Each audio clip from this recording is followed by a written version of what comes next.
इतनी शक्ति होती है माँ की पावर में। पर आज क्या कहें महाराज, आज आप लोग समाज में देख ही रहे हैं कि माँ का बहुत बुरा हाल है। मैंने कल भी कहा था, आजकल की माताएं भी बड़ी दुखी हैं अपने संतान से। चार चार बेटे जो हैं होकर के भी बुढ़ापे में बेचारियों को पड़ोसियों के सहारे जीना पड़ता है और वृद्धाश्रम में जाना पड़ता है। निवेदन कर दो बंधुओं, 4 धाम तीर्थ यात्रा का पुण्य माता पिता के श्री चरणों में मिलने वाला है। जब तक माता पिता घर में हैं, उनकी आज्ञा का पालन करो, माता पिता की सेवा करो। और हाँ, एक बात ध्यान रखना, माता पिता भले बूढ़े क्यों ना हो जाए, लेकिन काम वो घर का ना भी कर पाए तो बंधुओं, वृक्ष यदि बूढ़ा भी हो जाए, फल देना भले बंद कर दे, लेकिन छाया तो तब भी रहती है। पूछना उन बच्चों को जिनके पैदा होते न माँ है और न बाप है, वो किस तरह से जिंदगी व्यतीत करते हैं। माँ तो माँ होती है और जिस पर माँ का आशीर्वाद होता है उसकी कभी हार नहीं होती। पर आजकल माताओं को ठुकराया जाता है। एक बेचारी थी ना मैया, भर जवानी में विधवा हो गई। जब भरी जवानी में विधवा हुई, इकलौता बेटा था, छोटा सा बच्चा।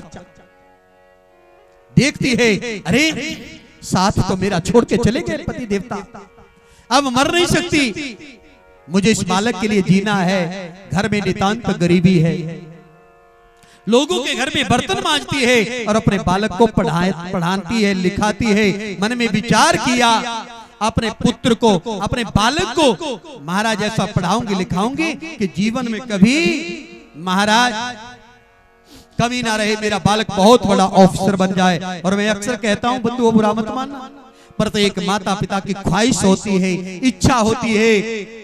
कोई किसी से हारना नहीं चाहता कि हम हार जाएं, लेकिन अपने पुत्र से कोई जीतना भी नहीं चाहता। प्रत्येक जीव चाहता है जहां मैं नहीं पहुंचा वहां मेरा पुत्र पहुंचे। देखना चाहते हैं माँ बाप बुलंदियों पर अपने संतान को। उस बूढ़ी मैया ने, बेचारी ने पाला, पढ़ाने लिखाने लगी, लेकिन अकस्मात मालूम जब 5-7 साल का हुआ, वो बालक खेल रहा था मां के प्रांगण में। खेलता खेलता महाराज जैसे आंगन में गिरा, एक्सीडेंट हो गया। हॉस्पिटल में उठा करके ले गए और जब हॉस्पिटल में बालक को ले गई, वो मां रोती बिलखती डॉक्टर को दिखाया। डॉक्टर ऑपरेशन थिएटर में ले गया। मैया दरवाजे पे खड़ी भगवान का हाथ जोड़ती है, मेरे बालक को कुछ नहीं होना चाहिए। भैया ने डॉक्टर से कहा, महाराज क्या मेरा बेटा आज के बाद दोनों आंखों से नहीं देख सकता? जब ये कहा तो डॉक्टर ने कहा, माँ अब शायद ही देख पाए। बोले क्यों महाराज? बोले इसकी आंख की रोशनी चले गई। माँ ने कहा, महाराज कोई साधन तो होगा मेरा बेटा दोनों आंखों से देखने के लिए। तो डॉक्टर ने कहा, माँ एक बात है, बोले यदि कोई अपनी आंख इस बच्चे को दे दे, क्या अपनी आंख यदि इसको कोई दे देता है, दान कर देता है, तो तुम्हारा बेटा दोनों आंखों से देख सकता है। और माँ ने महाराज आओ देखा ना ताओ, डॉक्टर को कहा, महाराज मेरी एक आंख निकालो, मैं एक आंख से देख सकती हूँ, मेरा बेटा दोनों आंखों से देखना चाहिए, मेरी आंख निकालो। भैया ने अपनी आंख दी और बेटे का ऑपरेशन हुआ और बेटा दोनों आंखों से देखने लगा। बोलो गोविंद भगवान की। इसको कहते हैं माँ, इसको कहती है माँ। और महाराज अब पुत्र को लोगों के घर में बर्तन मांझ मांझ करके पढ़ाया और माँ की कामना भी आज पूर्ण हो गई। बेटा सच में ही बहुत बड़ा ऑफिसर लग गया। महाराज ध्यान देना, मैं अभी आप लोगों से निवेदन कर रहा था, हर एक माता पिता की इच्छा होती है कि हम अपनी संतान को डॉक्टर बनाएं, इंजीनियर बनाएं, पर सबसे पहले हाथ जोड़ के निवेदन है अपने संतान को एक अच्छा इंसान जरूर बना लेना। एक सभ्य इंसान बनाओगे तभी वो सही मायनों में डॉक्टर अच्छा होगा, इंजीनियर अच्छा होगा, नहीं तो भैया वहां जाके भी काम ही खराब करेगा। बोलो राधे राधे राधे राधे। तो महाराज भैया ने पढ़ाया लिखाया और बेटा एकदम से बहुत बड़ा अफसर बन गया। जब नौकरी पे लग गया तो शहर में अब नौकरी कर रहा है, ध्यान देना। और नौकरी करके विवाह हुआ, विवाह होकर के बहू को भी साथ में लिया और पोता पोती भी हो गए, लेकिन अब बेचारी बूढ़ी अम्मा गांव में है। कहाँ है? बेटा और बहू तो मस्ती से आनंद में है, लेकिन माँ की याद भूल गई। 10-15 साल हो गए बगैर आए अपने गांव को, मैया को अपने बेटे की याद आती है। अरे मैं अपने महाराज बेटे के पास जाती। एक दिन मैया जबरदस्ती ही, गांव वालों ने महाराज मैया को अपने बेटे के पास भेज दिया, और जब वो माँ शहर में पहुंची, अपने बेटे से मिली, तो वो बेटा तो दूसरे दिन ड्यूटी पे चले गया। लेकिन अब बहू पोता पोती हैं, और दादी को तो पोता पोती बड़े प्यारे हैं महाराज, लेकिन पोता पोती कोई बात ही ना करे, कैसे करें भैया, जब दादी को देखा ही नहीं। और यहाँ बहू ने भी अपने पति देवता को उस बूढ़ी अम्मा के बेटे के कान भर दिए और कह दिया, महाराज आज दिन को मेरी सहेलियां आई थी आस पड़ोस की, पूछ रही थी कि ये बुढ़िया कौन आई है तुम्हारे घर में, ध्यान देना। महाराज पूछ रही थी, पर मैंने नहीं बताया कि तुम्हारी माँ है। क्यों नहीं बताया है? अरे यदि मैं कहती कि तुम्हारी माँ है तो हमारी बेइज्जती हो जाती, क्योंकि ये तो बूढ़ी है, एक आंख की मालिक है, ये काणी है महाराज, हैं? आपकी बेइज्जती हो जाती। आजकल की संतान माँ बाप के वस्त्रों से भी घृणा करते हैं जब बुजुर्ग हो जाते हैं। बेटे ने भी अपनी माँ को कहा, माँ दूसरे दिन देखो मैया शहर में आपका मन नहीं लगेगा, अब सोच के तो आई थी अपने बेटा को उससे भर के बातें करूंगी, लेकिन यहाँ बेटा ने भोजन दिया, बस अपने कमरे में माँ से 2 मिनट भी बात नहीं की महाराज। भैया ने तो पहले ही सोच लिया था, इससे तो अच्छी गांव में हो महाराज, आस पड़ोस ने आके कम से कम वार्तालाप तो करती है। दूसरे दिन बेटे ने माँ को गाड़ी पे चढ़ाया, घर भेज दिया। माँ ने जाते जाते आशीर्वाद दिया, बेटा याद आए तो घर जरूर आना। हाँ माँ। बहुत समय व्यतीत हो गया, घर नहीं आया। सरकारी टूर प्रोग्राम बना गांव की ओर। जब गांव की ओर प्रोग्राम बना 5-7 साल के बाद, तब उस नौजवान को याद आया, अरे इस साइड तो मेरा गांव भी है और गांव में मेरी बूढ़ी माँ रहती है। जिस माँ ने पढ़ाया लिखाया था, आज उस माँ की याद आई। विचार किया, अपना काम निपटाया, अरे चलो आज माँ से मिलता चलता हूँ महाराज। और अपने गांव में पहुंचा। जैसे गांव में आया, अपने घर को देखा तो घर के बाहर दरवाजे पे बहुत बड़ा ताला लटका देखा। जैसे ताला लटका है महाराज उस दरवाजे के बाहर, विचार किया मेरी माँ ज्यादा बूढ़ी हो गई, शायद आस पड़ोस मेरे किसी के घर में होगी महाराज। जोर जोर से आवाज लगा के कहने लगा, माँ माँ माँ माँ कह करके बुला रहा है, लेकिन आज माँ याद आ रहा है बालक को भी। अब माँ की बातें अब याद आ रही है, क्योंकि बचपन उसी आंगन में निकला था। जननी जन्म भूमि स्वर्गादपि गरीयसी, शास्त्र कहते हैं बंधु हो, जन्म भूमि और जन्मदायिनी माँ तो स्वर्ग से भी प्यारी और न्यारी होती है।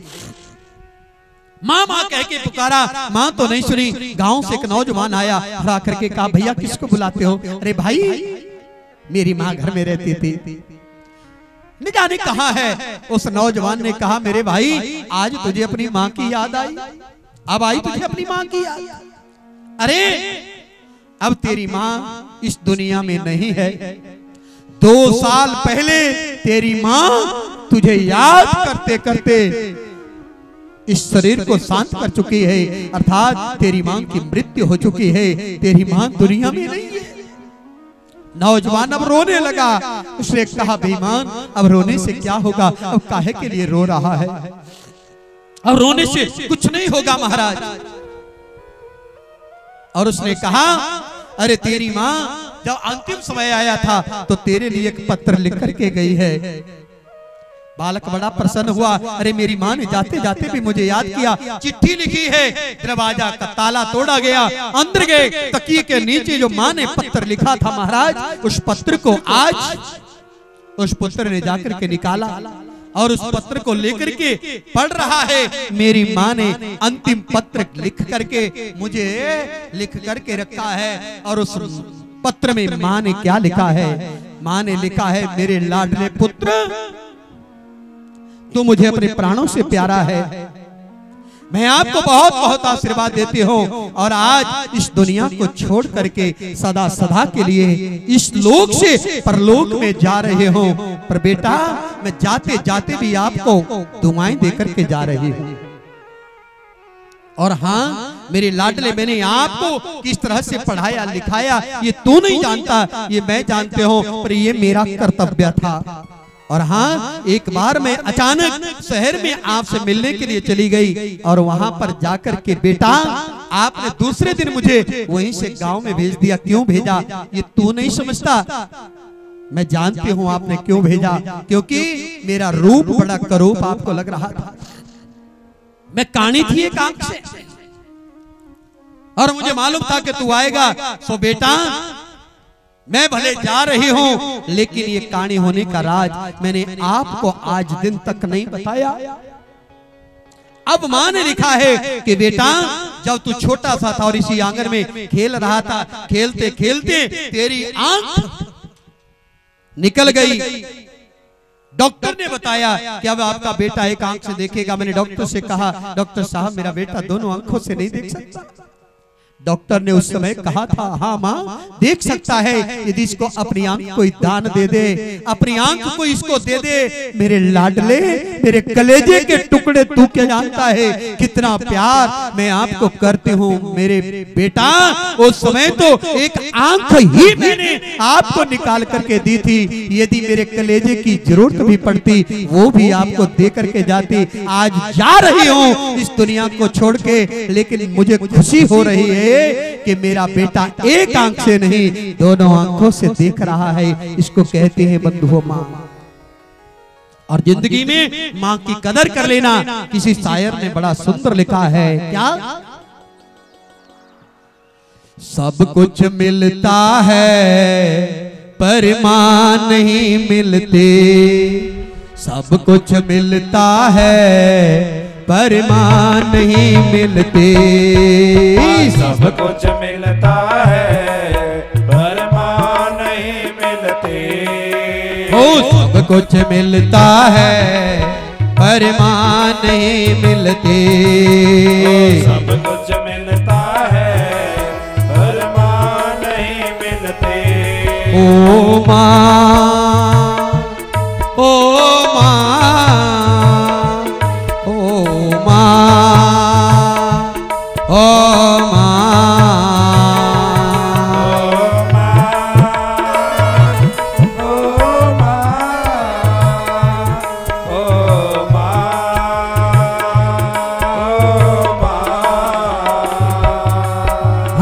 सब कुछ मिलता है पर मां नहीं मिलते। सब कुछ मिलता है पर मां नहीं मिलते। ओ सब कुछ मिलता है पर मां नहीं मिलते। सब कुछ मिलता है पर मां नहीं मिलते। मांगल कंबल के, मांगल कंबल के, मांगल कंबल के, मांगल कंबल के, छाया में मुझको मिले, छाया में मुझको मिले।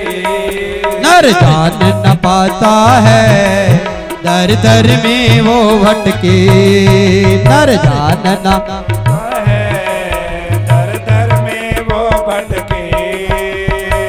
कुछ मिलता है पर मां नहीं मिलते।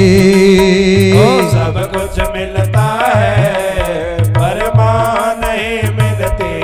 ओ मां, ओ मां,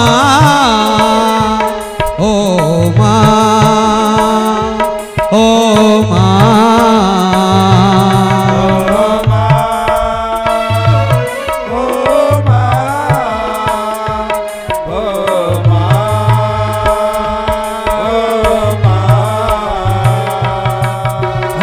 सब कुछ मिलता है पर मां नहीं मिलते। सब कुछ मिलता है पर मां नहीं मिलते। पर मां नहीं मिलते। पर मां नहीं मिलते। पर मां नहीं मिलते। बोलो अपने अपने माता पिता महाराज के। बंधुओं ध्यान देना, जीवन में सब कुछ तुम्हें बारंबार मिल जाएगा, लेकिन माँ मिलने वाली नहीं। माँ ठंडियां छावा, माँ तो माँ होती है। जब तक सिर पे साथ हमारे है, निवेदन कर दो अपने माता पिता का मान करना, सम्मान करना। 4 धाम तीर्थ यात्रा का पुण्य माता पिता की सेवा करने से मिलता है।